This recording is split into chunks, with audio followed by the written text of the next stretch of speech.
हमारे channel the better me project में आपका स्वागत है, जहां नए ज्ञान और सीख जीवंत हो उठते हैं।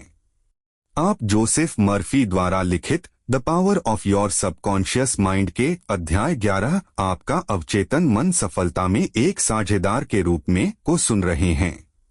नए ज्ञान और सीख की इस यात्रा के लिए तैयार हो जाइए। कृपया लाइक करें, सब्सक्राइब करें और नोटिफिकेशन बेल दबाएं ताकि अगले अध्याय की सूचना मिले। चलिए शुरू करते हैं। सफलता का अर्थ है सफल जीवन। इस धरातल पर शांति, आनंद और खुशी का लंबा समय सफलता कहा जा सकता है। इन गुणों का शाश्वत अनुभव ही वह चिरस्थायी जीवन है जिसके बारे में यीशु ने कहा था। जीवन की वास्तविक चीजें जैसे शांति, सामंजस्य, सत्यनिष्ठा, सुरक्षा और खुशी अमूर्त हैं। ये मनुष्य के गहरे स्व से आती हैं। इन गुणों पर ध्यान करने से हमारे अवचेतन में स्वर्ग के ये खजाने बनते हैं। यह वह स्थान है जहां कीट और जंग खा नहीं सकते और जहां चोर सेंध नहीं मार सकते। मत्ती 6:20। सफलता के 3 चरण। आइए सफलता के 3 चरणों पर चर्चा करें। पहला चरण। सफलता का पहला चरण यह पता लगाना है कि आपको क्या करना पसंद है, फिर उसे करें। सफलता आपके काम से प्यार करने में है। हालांकि यदि कोई व्यक्ति मनोचिकित्सक है तो केवल डिप्लोमा प्राप्त करके उसे दीवार पर टांग देना पर्याप्त नहीं है। उसे समय के साथ चलना होगा, सम्मेलनों में भाग लेना होगा और मन और उसके कार्यों का अध्ययन जारी रखना होगा। सफल मनोचिकित्सक क्लिनिकों का दौरा करता है और नवीनतम वैज्ञानिक लेख पढ़ता है। दूसरे शब्दों में, वह मानव पीड़ा को कम करने के सबसे उन्नत तरीकों से अवगत होता है। सफल मनोचिकित्सक या डॉक्टर को अपने मरीजों के हित को दिल में रखना चाहिए। कोई कह सकता है, मैं पहला चरण कैसे लागू करूं? मुझे नहीं पता कि मुझे क्या करना चाहिए। ऐसे मामले में निम्नलिखित प्रार्थना करें। मेरे अवचेतन मन की अनंत बुद्धि मुझे मेरे जीवन का सही स्थान दिखाती है। इस प्रार्थना को शांतिपूर्वक, सकारात्मक रूप से और प्यार से अपने गहरे मन को दोहराएं। यदि आप विश्वास और आत्मविश्वास के साथ दृढ़ रहते हैं तो उत्तर आपको एक भावना, एक अनुभूति या किसी निश्चित दिशा में प्रवृत्ति के रूप में मिलेगा। यह आपको स्पष्ट रूप से और शांति के साथ आएगा और एक आंतरिक मौन जागरूकता के रूप में। दूसरा चरण। सफलता का दूसरा चरण किसी विशेष कार्य शाखा में विशेषज्ञता प्राप्त करना और उसमें दूसरों से अधिक जानना है। उदाहरण के लिए, यदि कोई युवा रसायन विज्ञान को अपने पेशे के रूप में चुनता है तो उसे इस क्षेत्र की कई शाखाओं में से एक पर ध्यान देना चाहिए। उसे अपने चुने हुए विशेषज्ञता को अपना सारा समय और ध्यान देना चाहिए। उसे अपने क्षेत्र के बारे में उपलब्ध सभी जानकारी जानने के लिए पर्याप्त उत्साही होना चाहिए। यदि संभव हो तो उसे दूसरों से अधिक जानना चाहिए। युवा को अपने काम में गहरी रुचि होनी चाहिए और उसे दुनिया की सेवा करने की इच्छा होनी चाहिए। जो तुम में सबसे बड़ा है वह तुम्हारा सेवक बने। इस मानसिक दृष्टिकोण में उस व्यक्ति से बहुत अंतर है जो केवल जीविका कमाना चाहता है या बस चलता रहे। चलता रहे सच्ची सफलता नहीं है। मनुष्य का उद्देश्य अधिक बड़ा, अधिक उदात्त और अधिक परोपकारी होना चाहिए। उसे दूसरों की सेवा करनी चाहिए जिससे वह अपनी रोटी पानी पर डालता है। तीसरा चरण। सबसे महत्वपूर्ण चरण। आपको यह सुनिश्चित करना होगा कि आप जो करना चाहते हैं वह केवल आपकी सफलता के लिए नहीं है। आपकी इच्छा स्वार्थी नहीं होनी चाहिए, यह मानवता को लाभ पहुंचाने वाली होनी चाहिए। एक पूर्ण सर्किट का मार्ग बनना चाहिए। दूसरे शब्दों में, आपके विचार को दुनिया को आशीर्वाद देने या उसकी सेवा करने के उद्देश्य के साथ बाहर जाना चाहिए। यह फिर आपके पास दबाकर, हिलाकर और उमड़कर वापस आएगा। यदि यह केवल आपके लाभ के लिए है तो सर्किट पूरा नहीं होता और आपको अपने जीवन में एक शॉर्ट सर्किट का अनुभव हो सकता है जो सीमा या बीमारी के रूप में प्रकट हो सकता है। सच्ची सफलता का माप। कुछ लोग कह सकते हैं, लेकिन श्री जेम्स ने धोखाधड़ी वाले तेल स्टॉक बेचकर एक भाग्य बनाया। एक व्यक्ति कुछ समय के लिए सफल प्रतीत हो सकता है, लेकिन धोखाधड़ी से प्राप्त धन आमतौर पर पंख लगाकर उड़ जाता है।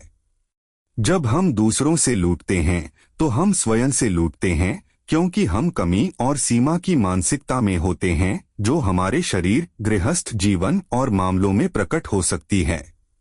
हम जो सोचते और महसूस करते हैं वही बनाते हैं। हम जो विश्वास करते हैं वही बनाते हैं। भले ही कोई व्यक्ति धोखाधड़ी से भाग्य जमा कर ले, वह सफल नहीं है। बिना मन की शांति के कोई सफलता नहीं है। यदि कोई व्यक्ति रात को सो नहीं सकता, बीमार है या अपराध बोध से ग्रस्त है, तो उसका संचित धन क्या काम का है। मैं लंदन में एक व्यक्ति को जानता था जिसने मुझे अपनी कारनामों के बारे में बताया। वह एक पेशेवर जेबकतरा था और उसने बड़ी मात्रा में धन जमा किया था। उसका फ्रांस में एक ग्रीष्मकालीन घर था और वह इंग्लैंड में शाही अंदाज में रहता था। उसकी कहानी थी कि उसे स्कॉटलैंड यार्ड द्वारा गिरफ्तार होने का लगातार डर रहता था। उसे कई आंतरिक विकार थे जो निश्चित रूप से उसके निरंतर डर और गहरे अपराध बोध के कारण थे। वह जानता था कि उसने गलत किया था। इस गहरे अपराध बोध ने उसे हर तरह की परेशानी आकर्षित की। बाद में उसने स्वेच्छा से पुलिस के सामने आत्मसमर्पण कर दिया और जेल की सजा काटी। जेल से रिहा होने के बाद उसने मनोवैज्ञानिक और आध्यात्मिक परामर्श लिया और वह बदल गया। उसने काम शुरू किया और एक ईमानदार, कानून का पालन करने वाला नागरिक बन गया। उसने वह पाया जो उसे करना पसंद था और वह खुश था। एक सफल व्यक्ति अपने काम से प्यार करता है और खुद को पूरी तरह से व्यक्त करता है। सफलता केवल धन संचय से अधिक एक उच्च आदर्श पर निर्भर करती है। सफल व्यक्ति वह है जो महान मनोवैज्ञानिक और आध्यात्मिक समझ रखता है। आज के कई महान उद्योगपति अपनी सफलता के लिए अपने अवचेतन मन का सही उपयोग करते हैं। कुछ साल पहले फ्लैगलर, एक तेल मैग्नेट के बारे में एक लेख प्रकाशित हुआ था। उन्होंने स्वीकार किया कि उनकी सफलता का रहस्य उनकी परियोजना को पूर्ण होने की स्थिति में देखने की उनकी क्षमता थी। उदाहरण के लिए, उनके मामले में उन्होंने अपनी आंखें बंद की, एक बड़े तेल उद्योग की कल्पना की, ट्रेनों को पटरियों पर दौड़ते देखा, सीटियां बजती सुनी और धुआं देखा। अपनी प्रार्थना की पूर्ति को देखने और महसूस करने के बाद उनके अवचेतन मन ने इसे वास्तविकता में बदल दिया। यदि आप किसी उद्देश्य की स्पष्ट रूप से कल्पना करते हैं, तो आपको अपने अवचेतन मन की चमत्कारी शक्ति के माध्यम से आवश्यक चीजें प्रदान की जाएंगी, जिनके बारे में आपको पता भी नहीं होगा। सफलता के 3 चरणों पर विचार करते समय आपको अपने अवचेतन मन की रचनात्मक शक्तियों की अंतर्निहित शक्ति को कभी नहीं भूलना चाहिए। यह किसी भी सफलता की योजना के सभी चरणों के पीछे की ऊर्जा है। आपका विचार रचनात्मक है। भावना के साथ सन्नादित विचार एक व्यक्तिपरक विश्वास या आस्था बन जाता है और आपके विश्वास के अनुसार आपके लिए किया जाता है। मत्ती 9:29। आपके भीतर एक शक्तिशाली शक्ति का ज्ञान जो आपके सभी इच्छाओं को पूरा करने में सक्षम है, आपको आत्मविश्वास और शांति की भावना देता है। आपका कार्यक्षेत्र जो भी हो, आपको अपने अवचेतन मन के नियमों को सीखना चाहिए। जब आप अपने मन की शक्तियों को लागू करना जानते हैं और जब आप खुद को पूरी तरह से व्यक्त कर रहे हैं और अपने प्रतिभा को दूसरों को दे रहे हैं, तो आप सच्ची सफलता के मार्ग पर हैं। यदि आप ईश्वर के कार्य में या उसके किसी हिस्से में लगे हैं, तो ईश्वर अपनी प्रकृति के अनुसार आपके लिए है, तो आपके खिलाफ कौन हो सकता है। इस समझ के साथ स्वर्ग या पृथ्वी में कोई शक्ति नहीं है जो आपसे सफलता को रोक सके। उसने अपने सपने को कैसे साकार किया। एक फिल्म अभिनेता ने मुझे बताया कि उसकी शिक्षा बहुत कम थी, लेकिन बचपन में उसका सपना एक सफल फिल्म अभिनेता बनने का था। खेत में घास काटते समय, गायों को घर लाते समय या यहाँ तक कि उन्हें दूध निकालते समय वह कहता था, मैं लगातार कल्पना करता था कि मैं अपने नाम को एक बड़े थिएटर में बड़ी रोशनी में देख रहा हूँ। मैंने इसे वर्षों तक जारी रखा जब तक कि आखिरकार मैं घर से भाग गया। मुझे मोशन पिक्चर क्षेत्र में अतिरिक्त नौकरियां मिलीं और आखिरकार वह दिन आया जब मैंने अपने नाम को बड़े बड़े रोशनी में देखा जैसा कि मैंने बचपन में किया था। फिर उसने कहा, मैं निरंतर कल्पना की शक्ति को जानता हूं जो सफलता लाती है। उसकी सपनों की फार्मेसी वास्तविकता बन गई। 30 साल पहले मैं एक युवा फार्मासिस्ट को जानता था जो प्रति सप्ताह $40 और बिक्री पर कमीशन प्राप्त करता था। उसने मुझसे कहा, 25 साल बाद मुझे पेंशन मिलेगी और मैं रिटायर हो जाऊंगा। मैंने इस युवा से कहा, आप अपनी खुद की दुकान क्यों नहीं खोलते? इस जगह से बाहर निकलें, अपनी दृष्टि को ऊंचा करें, अपने बच्चों के लिए एक सपना देखें। शायद आपका बेटा डॉक्टर बनना चाहता है, शायद आपकी बेटी एक महान संगीतकार बनना चाहती है। उसका जवाब था कि उसके पास पैसा नहीं है। वह इस तथ्य को जागृत करने लगा कि वह जो कुछ भी सत्य के रूप में कल्पना कर सकता है उसे वह साकार कर सकता है। उसका लक्ष्य की ओर पहला कदम उसके अवचेतन मन की शक्तियों के प्रति जागृति थी, जिसे मैंने उसके लाभ के लिए संक्षेप में समझाया।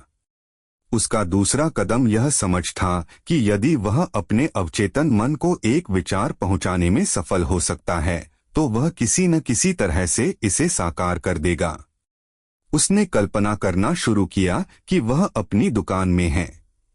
उसने मानसिक रूप से बोतलों को व्यवस्थित किया, नुस्खे वितरित किए और कई क्लर्कों को दुकान में ग्राहकों की सेवा करते हुए कल्पना की। उसने एक बड़ा बैंक बैलेंस भी देखा। मानसिक रूप से वह उस काल्पनिक दुकान में काम करता था। एक अच्छे अभिनेता की तरह उसने उस भूमिका को जिया। जैसे मैं हूं वैसे ही मैं होऊंगा। इस फार्मासिस्ट ने पूरे मन से उस अभिनय में खुद को डाल दिया, यह मानकर जिया, चला और अभिनय किया कि वह दुकान का मालिक है। परिणाम दिलचस्प था। उसे उसकी नौकरी से निकाल दिया गया। उसने एक बड़े चेन स्टोर में नई नौकरी पाई, मैनेजर बना और बाद में जिला मैनेजर। उसने 4 साल में पर्याप्त धन बचाया ताकि अपनी खुद की दवा की दुकान के लिए डाउन पेमेंट दे सके। उसने इसे अपनी सपनों की फार्मेसी कहा। उसने कहा, यह ठीक वैसी ही दुकान थी जैसी मैंने अपनी कल्पना में देखी थी। वह अपने चुने हुए क्षेत्र में एक मान्यता प्राप्त सफलता बन गया और वह जो करना पसंद करता था उसे करके खुश था। व्यवसाय में अवचेतन मन का उपयोग। कुछ साल पहले मैंने व्यवसायियों के एक समूह को कल्पना और अवचेतन मन की शक्तियों पर एक व्याख्यान दिया। इस व्याख्यान में मैंने बताया कि कैसे गोएथे ने कठिनाइयों और समस्याओं का सामना करने पर अपनी कल्पना का बुद्धिमानी से उपयोग किया। उनके जीवनी लेखकों का कहना है कि वह कई घंटों तक चुपचाप काल्पनिक बातचीत करने की आदत रखता था। यह अच्छी तरह से जाना जाता है कि उसकी आदत थी कि वह अपने किसी मित्र को कुर्सी पर बैठे हुए कल्पना करता था जो उसे सही ढंग से जवाब दे रहा था। दूसरे शब्दों में, यदि उसे किसी समस्या को लेकर चिंता थी तो वह अपने मित्रों को सही या उचित जवाब देते हुए कल्पना करता था, साथ में सामान्य हाव भाव और आवाज की टोनल गुणवत्ता के साथ, और वह पूरी काल्पनिक दृश्य को यथासंभव वास्तविक और जीवंत बनाता था। सफलता में अवचेतन मन साझेदार के रूप में। उस व्याख्यान में मौजूद एक व्यक्ति एक युवा स्टॉक ब्रोकर था। उसने गोएथे की तकनीक को अपनाया। उसने अपने एक बहुकरोड़पति बैंकर मित्र के साथ मानसिक काल्पनिक बातचीत शुरू की जो उसे उसके बुद्धिमान और सही निर्णयों पर बधाई देता था और उसे सही स्टॉक खरीदने की तारीफ करता था।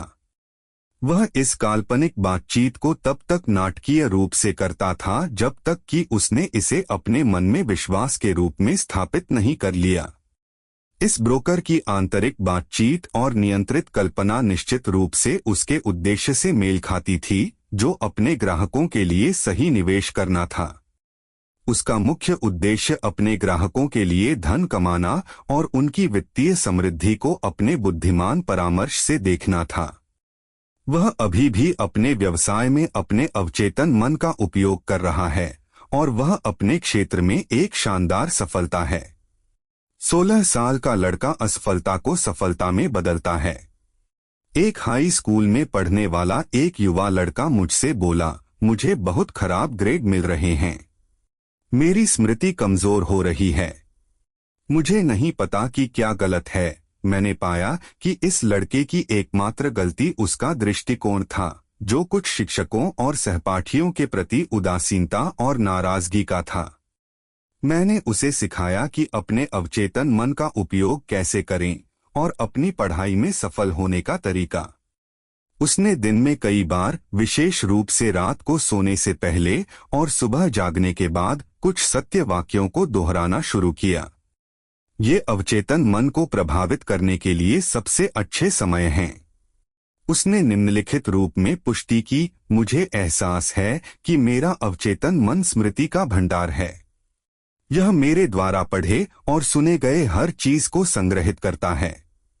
मेरी स्मृति पूर्ण है और मेरे अवचेतन मन की अनंत बुद्धि मुझे मेरी सभी परीक्षाओं, चाहे लिखित हो या मौखिक, में आवश्यक हर चीज को निरंतर प्रकट करती है।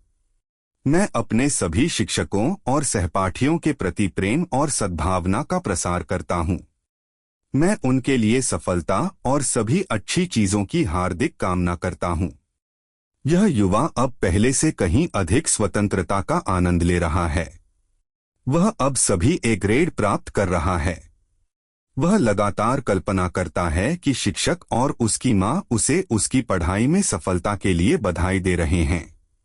खरीदने और बेचने में सफल कैसे बने? खरीदने और बेचने में याद रखें कि आपका चेतन मन स्टार्टर है और आपका अवचेतन मन मोटर है। आपको मोटर को शुरू करना होगा ताकि वह अपना काम कर सके। आपका चेतन मन वह डायनमो है जो आपके अवचेतन मन की शक्ति को जागृत करता है। अपनी स्पष्ट इच्छा, विचार या छवि को गहरे मन तक पहुंचाने का पहला कदम है कि आप शांत हो जाएं, ध्यान को स्थिर करें, शांत और मौन रहें। यह शांत, आरामदायक और शांतिपूर्ण मानसिक दृष्टिकोण बाहरी सामग्री और गलत विचारों को आपके आदर्श की मानसिक अवशोषण में हस्तक्षेप करने से रोकता है। इसके अलावा शांत, निष्क्रिय और ग्रहणशील मानसिक दृष्टिकोण में प्रयास को न्यूनतम किया जाता है। दूसरा कदम यह है कि आप जो चाहते हैं उसकी वास्तविकता की कल्पना शुरू करें। उदाहरण के लिए, आप एक घर खरीदना चाह सकते हैं और अपनी शांत मन स्थिति में निम्नलिखित रूप में पुष्टि करें, मेरे अवचेतन मन की अनंत बुद्धि सर्वज्ञ है। यह मुझे अब आदर्श घर प्रकट करती है जो केंद्रीय आदर्श है, एक सुंदर वातावरण में है, मेरी सभी आवश्यकताओं को पूरा करता है और मेरी आय के अनुरूप है। मैं अब इस अनुरोध को अपने अवचेतन मन को सौंप रहा हूँ और मुझे पता है कि यह मेरे अनुरोध की प्रकृति के अनुसार जवाब देता है। मैं इस अनुरोध को पूर्ण विश्वास और आत्मविश्वास के साथ छोड़ता हूँ, उसी तरह जैसे एक किसान बीज को जमीन में बोता है और विकास के नियमों पर पूर्ण भरोसा करता है। आपकी प्रार्थना का उत्तर एक अखबार में विज्ञापन के माध्यम से, एक मित्र के माध्यम से या आपको सीधे उस विशेष घर की ओर निर्देशित किया जा सकता है जो ठीक वही है जो आप खोज रहे हैं। आपकी प्रार्थना का उत्तर कई तरीकों से आ सकता है।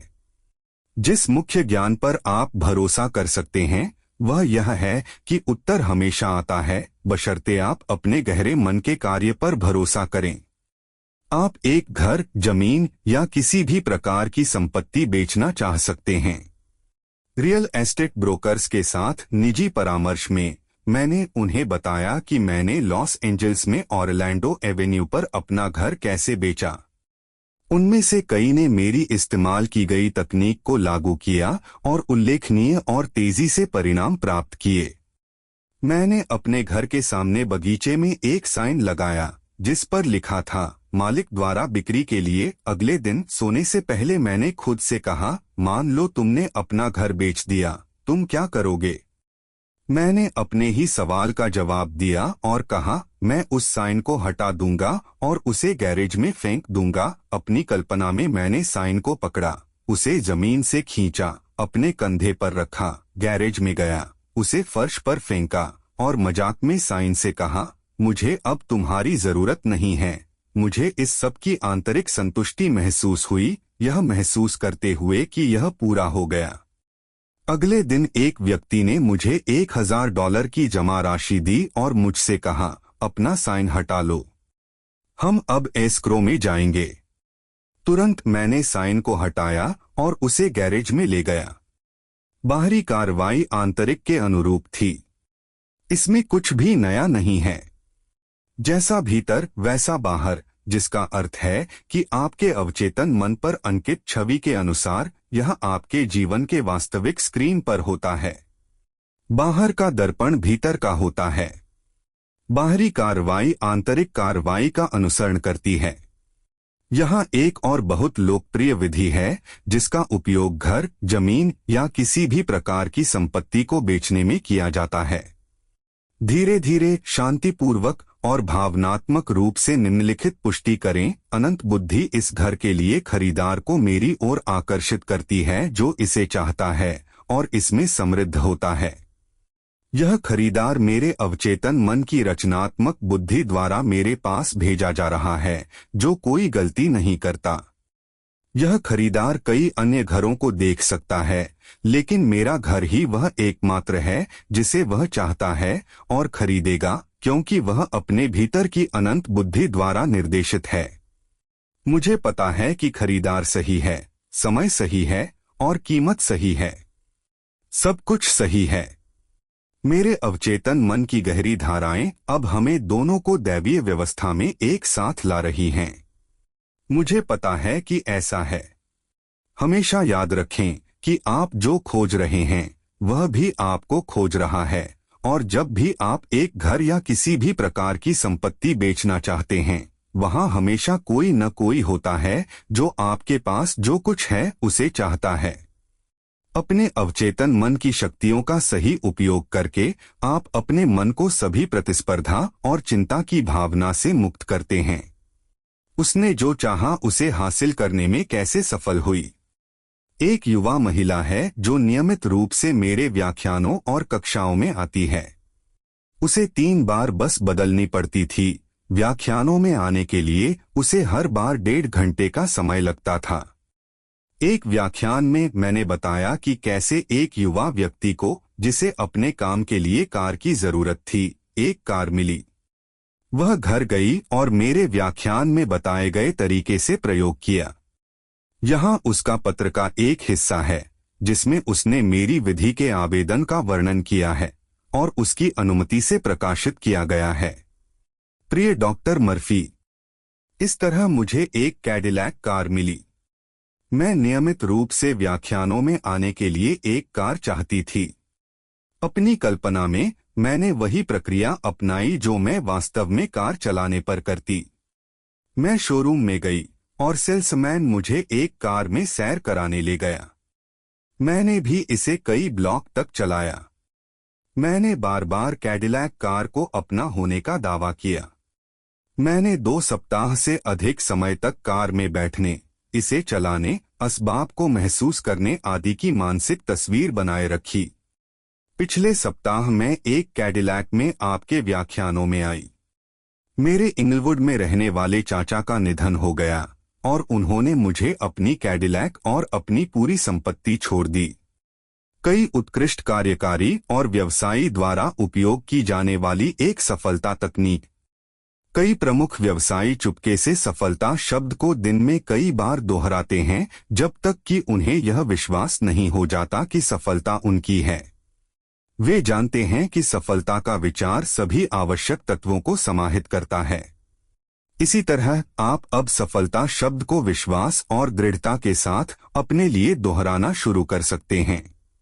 आपका अवचेतन मन इसे आपके लिए सत्य के रूप में स्वीकार करेगा और आप सफल होने के लिए एक अवचेतन बाध्यता के अधीन होंगे। आप अपने व्यक्तिपरक विश्वासों, छापों, और दृढ़ विश्वासों को व्यक्त करने के लिए बाध्य हैं। आपके लिए सफलता का क्या अर्थ है? आप निश्चित रूप से अपने गृहस्थ जीवन और दूसरों के साथ अपने संबंधों में सफल होना चाहते हैं। आप अपने चुने हुए काम या पेशे में उत्कृष्ट होना चाहते हैं। आप एक सुंदर घर और आरामदायक और खुशी से जीने के लिए आवश्यक सभी धन की इच्छा करते हैं। आप अपनी प्रार्थना जीवन और अपने अवचेतन मन की शक्तियों के साथ संपर्क में सफल होना चाहते हैं। आप भी एक व्यवसायी हैं क्योंकि आप जीवन के व्यवसाय में हैं। एक सफल व्यवसायी बने, अपनी कल्पना में वह करें जो आप करना चाहते हैं और उन चीजों को प्राप्त करें जिन्हें आप चाहते हैं। रचनात्मक बने, सफल अवस्था की वास्तविकता में मानसिक रूप से भाग लें। इसे अपनी आदत बनाएं। हर रात सफलता की भावना के साथ सोएं और पूरी तरह से संतुष्ट रहें और आप अंततः अपने अवचेतन मन में सफलता का विचार स्थापित करने में सफल होंगे। विश्वास करें कि आप सफल होने के लिए पैदा हुए हैं और जैसे जैसे आप प्रार्थना करेंगे चमत्कार होंगे। The power of your subconscious mind के अध्याय 11। आपका अवचेतन मन सफलता में एक साझेदार के रूप में को हमारे channel the better me project पर सुनने के लिए धन्यवाद। हमें उम्मीद है कि आपको यह ज्ञानवर्धक अध्याय पसंद आया। अगले अध्याय के नए सबक के लिए उत्सुक हैं? कृपया थम्स अप दें, कमेंट में अपने विचार साझा करें और सब्सक्राइब करें ताकि अगली अध्याय 12 वैज्ञानिक अवचेतन मन का उपयोग करते हैं की सूचना मिले। हमारे चैनल पर पिछले अध्याय देखें और अगली कड़ी के लिए बने रहें। तब तक हैप्पी लिसनिंग।